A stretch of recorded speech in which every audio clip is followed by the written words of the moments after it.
끝나지 않은 기다림. 납치인가 가출인가? 진실은 아직 밝혀지지 않았다. 1990년대 초반 서울의 한 아파트 단지에서 벌어진 12살 소녀 박선아 양의 실종 사건은 오늘날까지 사람들의 기억 속에 선명히 남아있다. 평범한 소녀였던 그녀는 1992년 여름, 한여름의 뜨거운 오후 이후로 가족의 품에서 완전히 사라졌다. 만약 지금 살아있다면 그녀는 40이 넘은 성인이 되었을 것이다. 그러나 흔적 없는 공백만 남았다. 사건 당일은 토요일이었다. 박 양은 평소 다니지 않던 미술학원 보충 수업이 있는 날 집을 나서며 엄마에게 말했다. 수업 끝나고 바로 올게. 그 말이 결과적으로 마지막 인사가 되었다. 학원 수업을 마친 뒤 그녀는 같은 아파트 단지 친구 집을 찾아 몇 시간 놀았고 오후 4시경 이제 집에 가야겠다며 자리를 떠났다. 엘리베이터를 타고 내려간 뒤 그녀의 모습은 다시 가족에게 돌아오지 않았다. 경찰은 즉각 수사에 착수했지만 아이의 흔적은 어디에서도 발견되지 않았다. 며칠 뒤 나온 이상한 목격담은 사건을 더욱 미궁 속으로 몰아넣었다. 그 시간대 머리를 짧게 자른 20대 여성과 함께 가락시장 방향으로 걷는 선아를 봤다. 가락시장은 집과 정반대 방향이었다. 경찰은 목격담을 바탕으로 몽타주를 배포했지만 결정적 성과는 없었다. 4일 뒤 박 양의 집으로 충격적인 편지가 도착했다. 그녀의 글씨체로 쓰여 있었으며 내용은 이랬다. 선아를 되찾고 싶다면 현금 3천만 원을 준비해 약속 장소로 나와라. 당시 3천만 원은 평범한 가정이 쉽게 마련할 수 있는 금액이 아니었다. 부모는 돈을 준비했지만 약속 장소의 범인은 나타나지 않았다. 이후 그녀의 흔적은 더욱 깊은 미궁 속으로 사라졌다. 사건 초기 경찰은 두 가지 가능성에 주목했다. 첫 번째는 유괴설, 두 번째는 자발적 가출설이었다. 편지의 글씨가 너무 단정하고 안정적이었기 때문이다. 흔들리거나 초조한 흔적이 없다는 점에서 일부 경찰은 스스로 가출했을 가능성을 열어두었다. 그러나 반대 시각에서는 당시 12살 아이가 거액의 금전을 요구하며 흔적을 완전히 감추는 것이 가능하냐고 반박했다. 오늘 우리는 사건의 본질을 토론 형식으로 살펴보고자 한다. 사건 당시 사회적 반향도 큰 역할을 했다. 박 양의 아버지는 유명 방송 작가였기에 사건은 언론의 집중 보도를 받았다. 전국적인 수사망이 펼쳐졌지만 아이는 어디에서도 발견되지 않았다. 과연 박선아 양은 누군가에 의해 납치된 것일까? 아니면 스스로 집을 떠난 것일까? 편지와 목격담은 과연 어떤 의미를 지니고 있을까? 오늘 토론의 패널은 2명이다. 김현희 범죄심리학 연구자, 사건을 명백한 납치 사건으로 보는 입장입니다.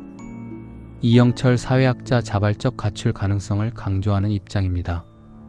아이 혼자 이동했다는 증거는 없습니다. 머리를 짧게 자른 20대 여성과 함께 가락시장 방향으로 걷는 모습은 단순한 착각이 아니며 누군가가 아이를 유인하거나 강제로 데려갔다는 강력한 정황입니다. 목격자의 기억은 왜곡될 수 있습니다. 언론의 과대 보도로 파마머리 여성이라는 이미지가 더 씌워졌을 가능성도 있습니다. 글씨체와 편지 내용으로 보아 아이 스스로 상황을 꾸미고 집을 떠난 정황이 있을 수 있습니다. 김현희 연구자는 반박한다. 편지의 글씨체가 안정적이었다 해도 아이 스스로 거액을 요구하고 치밀하게 흔적을 감춘다는 것은 어렵습니다. 지문까지 남긴 편지는 단순한 가출이 아니라 납치 가능성을 뒷받침합니다. 이영철 사회학자는 재반박한다. 당시 아이는 또래보다 조숙했고 일기장에는 공부하기 싫다, 집을 벗어나고 싶다는 기록이 있습니다. 돈 요구 편지 또한 부모의 관심을 끌기 위한 행동일 수 있습니다. 여기에 8개월 뒤 걸려온 충청도 사투리 남성의 전화가 추가된다.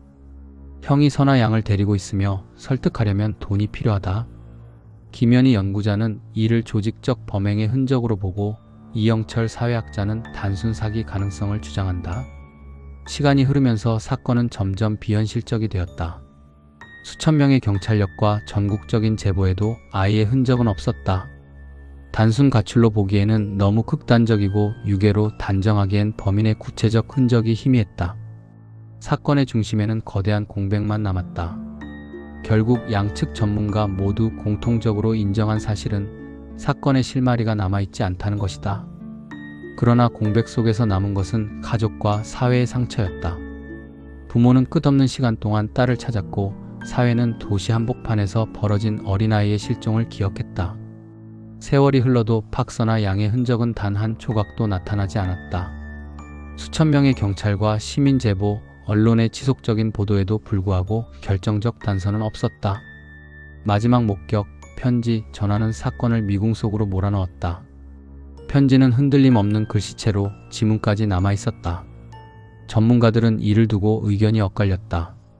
범인의 치밀한 조작 가능성과 아이 스스로 계획한 행동 가능성 모두 설득력을 지녔다.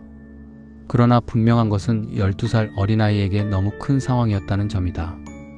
8개월 뒤 걸려온 의문의 전화도 사건을 더욱 미궁으로 몰아넣었다. 아이를 데리고 있다며 돈을 요구했지만 결국 돈만 뜯기고 흔적은 없었다. 단순 사기였는지 조직적 범행의 일부였는지는 여전히 미궁이다. 수천 명의 경찰력과 전국적 수사망에도 그녀의 흔적은 없었다. 이는 단순 가출이라고 하기엔 극단적이며 납치라고 단정하기에도 범인의 흔적이 희미했다. 마치 누군가 사건의 진실을 철저히 지운 듯 사건 중심에는 거대한 공백만 남았다. 결국 남은 것은 가족과 사회의 상처, 그리고 존재했지만 흔적 없는 그림자뿐이다. 살아있었다면 학교, 직장, 의료 기록 어디에서든 흔적이 남았을 것이다. 그러나 단 한 번도 기록되지 않았다. 살아있었다 하더라도 스스로 모든 흔적을 지우고 철저히 없는 사람으로 살았을 가능성만 남는다. 이 사건은 단순 실종, 가출, 납치 사건이 아니다.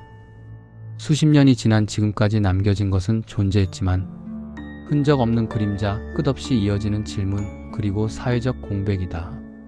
박선아 사건이 남긴 가장 차갑고 잔혹한 진실은 바로 이것이다.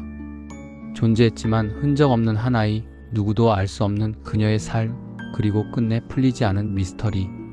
이 사건은 세월이 흘러도 우리에게 묻는다.